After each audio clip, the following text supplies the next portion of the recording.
Welcome to the Three Martini Lunch. Grab a stool next to Greg Columbus of Radio America and Jim Garrity of National Review. Three Martinis coming up. Hope you had a great weekend, and we're really glad you're here for the Monday edition of the Three Martini Lunch. Good, and crazy martinis for conservatives today, although the crazy's pretty bad too. But the good ones are genuinely good. Sometimes we gotta twist those to make them good. Today, not the case. Let's start with the Washington Post. Not usually where we go for the good martini, but nonetheless, definitely good news from their latest poll, Jim, that shows a 10% lead for Republicans on the generic ballot heading into 2022. Obviously, it was a good election night this year for Republicans, and even in places where Republicans haven't done very well lately, Virginia in particular, but even New Jersey, things went a lot better than virtually anybody expected. And now in the 10% generic lead, that's better than just about any Republican cycle in recent memory. All told, 41% in favor of the Republicans. Independents, 50-32 leaning towards Republicans. Moderates were still losing. I'm not sure exactly how those are defined, but nonetheless, he's ahead. Biden's ahead on that, 48-42, or Democrats are anyway. The big one, the suburbs. GOP decimated in the suburbs the last couple of election cycles, up 15 now, 54-39. Maybe Glenn Youngkin has found the secret sauce for getting some of those congressional seats back. Rural, Republicans up 40. Even in the urban setting, Democrats only up 14. Republicans are doing better in the suburbs than the Democrats are doing in the cities, Jim. I mean, there's a lot of other numbers here that we can smile about, but the ones we've already mentioned, pretty darn good. Greg, you had a sense before this poll came out that the Democrats were probably in really rough shape. Tuesday's election, or the elections earlier this month, went badly, not just the Virginia gubernatorial race, but also down ticket and up in New York, and the New Jersey governor's race being much closer than everybody expected. The economy, the unemployment's low, but inflation's been really bad. People are very down about that. Certainly, there has been nothing to kind of balance out the shock and horror of Afghanistan. So you figured the numbers were going to be bad. But these were really, really bad. And for those wondering, have the polls ever shown a 10-point Republican lead on the generic ballot? The short answer is no. And I went back and I checked. In 2014, a handful of polls had an 8-point lead for Republicans. Most of them had the Republican lead on the generic ballot lower than that. It was not 10 points back in 2010, and it was not 10 points back in 1994. In fact, I think surprisingly close in 1994, considering how that was the Republican landslide. So if the election were held tomorrow, well, first, the old joke is everyone would be confused because they think the election is next year. But if these kinds of political environment, this kind of issue environment, this kind of mood of the country is in place a year from now, Democrats are just going to get absolutely hammered up and down the ballot all across the country. You could be looking at a bigger than a 40-seat swing in the House. And I heard some people kind of running the numbers and calculating this would probably be Republicans picking up like 4 seats in the Senate. That's about as good a midterm election as you could possibly have. Now, there's time between now and Election Day 2022. Could the circumstance change? Sure. Could the mood of the country change? Absolutely. But you look at a bunch of the big problems that are on people's minds, most notably inflation, the supply chain, worker shortages, empty shelves on the stores, high gas prices, high food prices, all of these, problems that are kind of interconnected. That's not going to change tomorrow. Maybe if we're lucky, the inflation numbers will start getting better in early 2022. I think most people, the Wall Street Journal had a good observation that if there's any time of the year you'd expect inflation to go up, it's November and December, because that's when everybody's doing their Christmas shopping, Hanukkah shopping, all their other stuff. Consumer demand increases in the last 2 months of the year. And so when demand goes higher, unless you have a corresponding increase in supply, you would expect inflation and prices to go higher. So nothing's getting better till January at the earliest. So chances are, if you thought you had bad numbers for inflation in October, November and December are probably going to be even worse. So my guess is we're going to enter 2022 with the electorate in a really angry mood, really upset with the party in power. And that's really bad news for Democrats. And you see it in these really good news for Republicans, at least at this point. Yeah, the generic numbers are good, but as Jim is fond of pointing out, Tim Pawlenty's not running for any of these seats, so you have to pick good candidates. And so some of the races where I think we should be under normal circumstances just fine, and in circumstances under conditions of a poll like this should be in very good situations. Make sure you follow the Buckley rule and pick the best conservative candidate who can actually win. Missouri Senate, I'm looking directly at you. It's the seat we should be holding. And let's just say Eric Greitens is bringing more baggage than Delta Airlines into this primary. So choose wisely. Please choose Let's wisely. not get tied up with a bad candidate, Missourians. We don't want to be handcuffed to some bad guy who's going to lose the election. Oh, man. Choose wisely, as the knight said at the end of Indiana Jones and the Last Crusade. All right, enough analogies there, but let's talk about a great new sponsor that we have today. It's Universal Coin and Bullion. And you got a lot of different gold and silver dealers out there. You probably get inundated with them in talk radio. The reason I really like UCB, Universal Coin and Bullion, is their leader, Mike Fulgens. He's a guy that the guys who are fighting counterfeiting go to for advice. The numismatic guys go to for advice. He's on every board of trying to keep this industry above board and honest and successful and keeping the customers happy that you can possibly think of. So I can't imagine a place that would be better for you and more trustworthy than Universal Coin and Bullion. And with, of course, inflation a mess right now, it could be helpful for your long run financial situation, because the price of silver has increased 340% since 2000, and it continues trending higher and higher. Universal Coin and Bullion is offering our listeners a special locked-in price of just $30 for a beautiful 1 ounce 2021 American Silver Eagle coin, which is the most popular coin in the world for collectors and investors. This limited offer is available at dealer's cost because Universal Coin wants you to own the first newly designed silver bullion coin since President Reagan signed the Gold Bullion Act in 1985. Call Universal Coin, which are leaders in the precious metals industry, at 1-800-UCB-GOLD to get your beautiful U.S. Mint silver coin for only $30. Postage is free, and remember, you'll be dealing with the experts. Yeah, like I said, the company's president, Dr. Mike Fulgens, is recognized as America's gold expert. He's the 2021 Coin Dealer of the Year.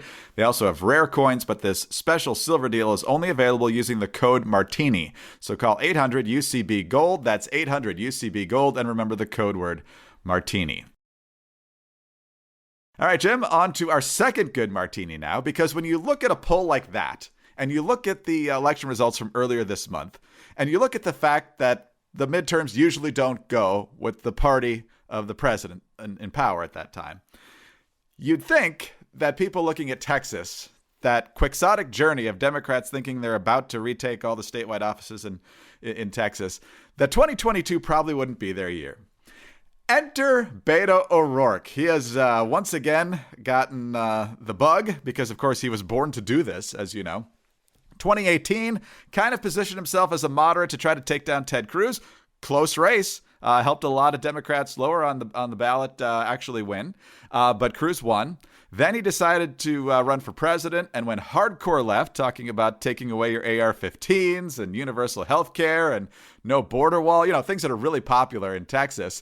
And now he's decided he's going to run for governor and seek the Democratic nomination in hopes of taking on Governor Greg Abbott. Texas Monthly with the exclusive announcement today. They point out that Abbott, whose approval ratings aren't great, in fact, they're slightly underwater, 48-43, more disapprove, but they're actually better than Beto's. Only 35% of respondents have a favorable opinion of him against 50% with an unfavorable view, and Abbott has a pretty good lead on money. So, Jim, we know what Beto accomplished, which was, for himself, nothing, with a massive war chest and a huge anti-Trump year in 2018. So 4 years later, he's running into what could be a Republican buzzsaw in the state of Texas, and he's all in.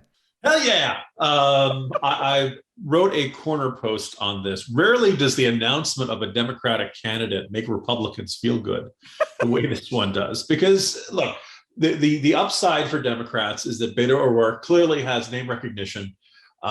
He has a network of donors from across the country who may or may not feel like donating again. But if you've donated to Beto O'Rourke in the past, there's at least a decent chance you'll donate to him again. He did run relatively close in 2018. Now, as you pointed out, That was a really good year for Democrats. Beto O'Rourke raised more money than any other candidate had up until that point. Jamie Harrison surpassed him in 2020.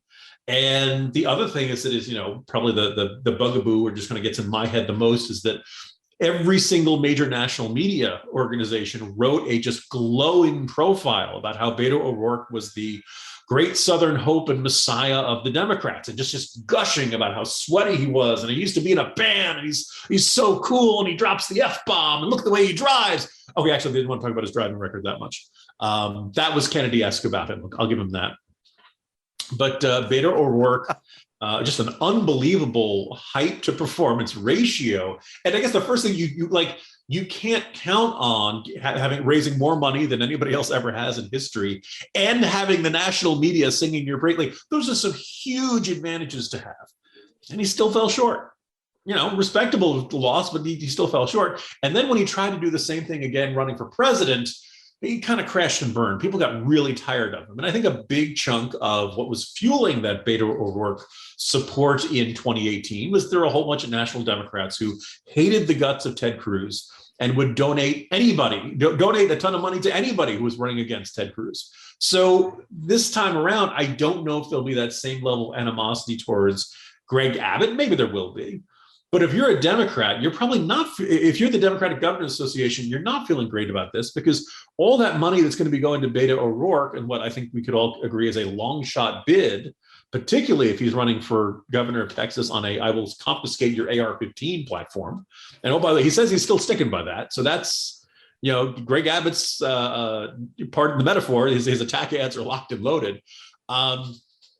You're going to see a whole lot of donor money probably going to Beto O'Rourke that probably would be better spent on Tony Evers in Wisconsin, or there are a good 8 really likely to be competitive governor's races across the country in 2022.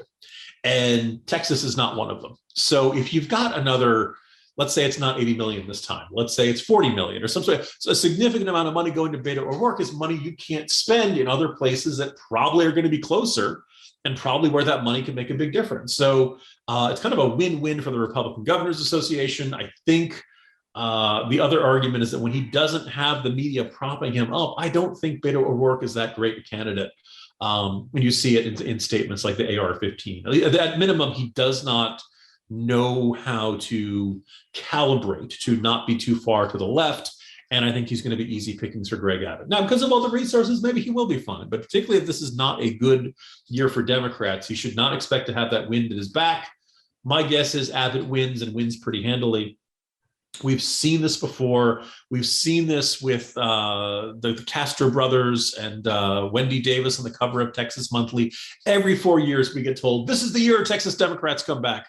And so far, at least, in close to a generation, that has not been the case. Chances are this is going to end up to be a giant waste of resources for Democrats. And hey, I'm going to drink a Shiner Bock to all the money that's going to go to Beto O'Rourke and not really be all that useful to the Democrats in the 2022 midterms. Democrats have not won the governorship there since 1990, and Ann Richards. And she got derailed by George W. Bush, and the Republicans have had the seat ever since. Jim, I was shaving and listening to the radio when this news came on this morning. And so when I heard that he was running and they said that he was officially getting into the race, I could see myself smiling in the mirror. And then when they talked about how even though it's looking like potentially a long shot in this particular atmosphere, it could be an attractive target for a lot of Democratic donors, I saw myself get the smile of the Grinch, basically. Like, go ahead and pump all this money in there. Go for it, please. Keep donating, Democrats, more. We may do a fundraiser for him. That's how much we like this guy. All right. Well, I think Greg Abbott will be fine against Beto O'Rourke. But if you're at all tense about that or anything else going on politically or just in your life or in your exercise routine, the Theragun is the way to help. Don't let the stress of daily life weigh on your body. Whether you're an elite athlete or someone just like me, just trying to make it through the day tension-free, Theragun can really help. Theragun is the handheld percussive therapy device that releases your deepest muscle tension using a scientifically calibrated combination of depth, speed, and power. And it is as quiet as an electric toothbrush. The Gen 4 Theragun doesn't just feel good. It gets to the source of your pain by releasing tension. using Theragun's signature percussive therapy, which goes 60% deeper than vibration alone. Whether you want to treat your muscle tension from working out, or you're trying to recover from an injury, or you're just trying to deal with the stresses of everyday life, there is just no substitute for the Theragun Gen 4. The OLED screen and design make you feel like you're holding something from the future. Just go to their site and check it out. And the Theragun app learns from your behaviors and suggests guided routines. I carry my tension kind of up in the shoulders and the lower part of the neck area. I can't tell you how much the Theragun helps with those situations. I've talked about how my wife has appreciated Theragun with knots in her back and even with her feet, and it's just really, really been a huge help. Can't recommend it highly enough. Theragun is trusted also by 250 professional sports teams like Real Madrid and elite athletes like Paul George, DeAndre Hopkins, Maria Sharapova, hundreds of thousands of customers, and yes, me. Try Theragun for 30 days, starting at just $199. Go to therabody.com/martini right now and get your Gen 4 Theragun today. That's therabody.com/martini, therabody.com/martini. All right, Jim, let's talk about our crazy martini now. And the Democratic response to inflation has been all over the map. First of all, don't worry about it. It's transitory. It's not a big deal. It's going to be minor. It's going to go away soon. Well, it's not going to go away soon, but we're going to get to it eventually, and we've got ways of dealing with this. Well, now we talked about last week how they really don't have any good plans to deal with it, and it's worse than they expected. And so now, when we see the rising cost of everything from groceries to gas and other staples in life, the Democratic response is basically twofold. Number one, here's Jen Psaki saying that, this rise of gas prices, which they kind of exacerbated by shutting down pipelines and energy exploration, actually makes a stronger case for our clean energy future. Just to be clear, and I know that's been a criticism, so that's why I said that, not an accurate one.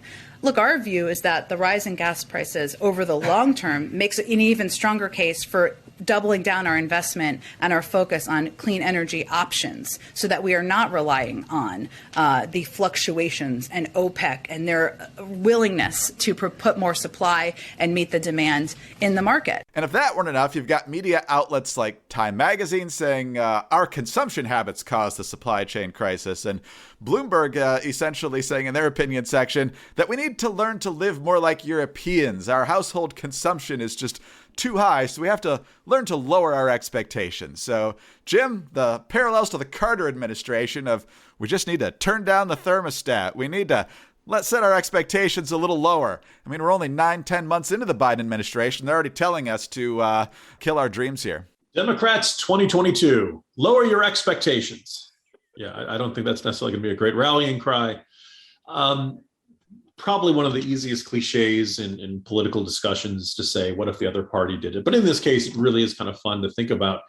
If there had been a Republican president and inflation was as bad as it was, and I remember George W. Bush getting absolutely blistered over high gas prices in the summer of 2008, you would not see coverage of, look, there's nothing the president can do about this. And look, you really have just unrealistic expectations. It's out of his hands. He's trying the best he can. And the real problem here is just how unreasonable America, you've never seen that kind of coverage. It was basically, George W. Bush worked for oil companies and he's from Texas and a lot of oil companies in Texas. Therefore, greedy oil companies are why you're paying so much at the pump. Which, by the way, really wasn't the issue. It was your usual issues of combinations of supply and demand. Supply gets constrained, demand goes up, particularly in the summer months. People are taking, summer vacations, driving around, et cetera. That's how you end up with that. Also, by the way, like each time you institute some sort of environmental restriction, like here in Virginia, it has to be, I think it was, is it 10, 15% ethanol, something like that? Look, that means you need a supply of ethanol, which, adds one more step to the refining process, which is another minor, but, constraint on the amount of supply you can get there. As well, the other thing which I kind of think comes clear in this, we're used to lame spin from Jen Psaki and the administration defenders don't have an easy case to make right now. So I'm not surprised that that they're kind of, grasping for whatever they can get their hands on, and throwing every argument out. It's the spaghetti argument, it's a form of argument. You throw it up against the wall and see what sticks, right?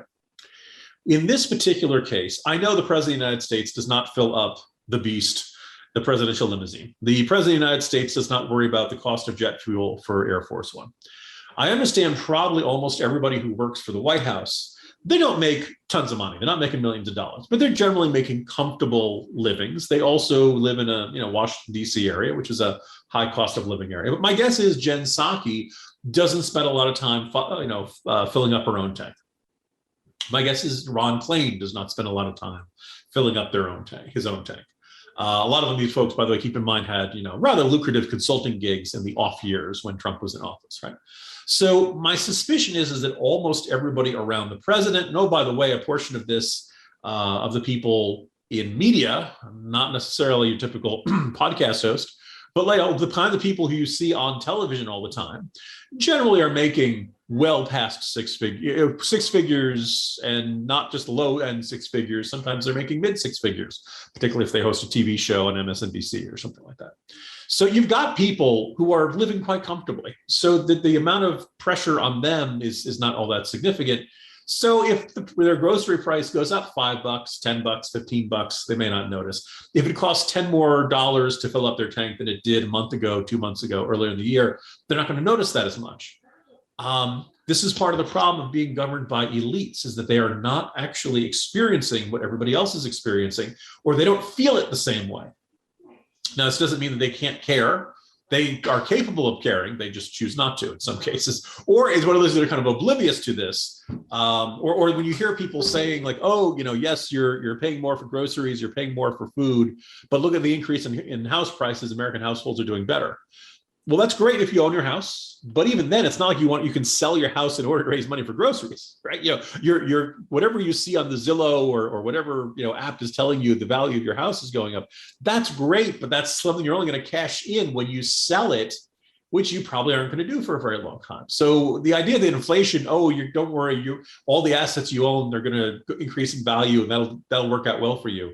You still got to get to that point. And I think at some point, skyrocketing prices in anything, including real estate, does not actually improve things. That also assumes we're not dealing with some sort of housing bubble or something like that. So you add all this kind of stuff up, it's all just tone deaf. It's all just lame spin that they would never use if the shoe was on the other foot. Yeah, a president doesn't have complete control over the economy. Yeah, some of this is related to international supply chain issues that aren't completely in the president's control.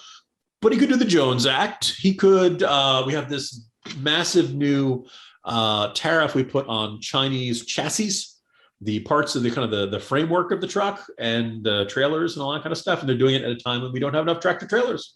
We also don't have enough truck drivers. And you saw the administration back down on the vaccine mandate application to truck drivers. Kind of fascinating there. AB 5, the contracting and freelancer bill out in California complicates things. The fact that gas prices are now, I think I checked, like $4.64. Well, if everything if 1/5 of all the goods in the United States come in through California, and most of them have to go on trucks, some of them go on trains, and gas prices are super high in California, guess what? It means the cost of shipping all that stuff is going to get more expensive. There are things government can do to facilitate these sorts of things.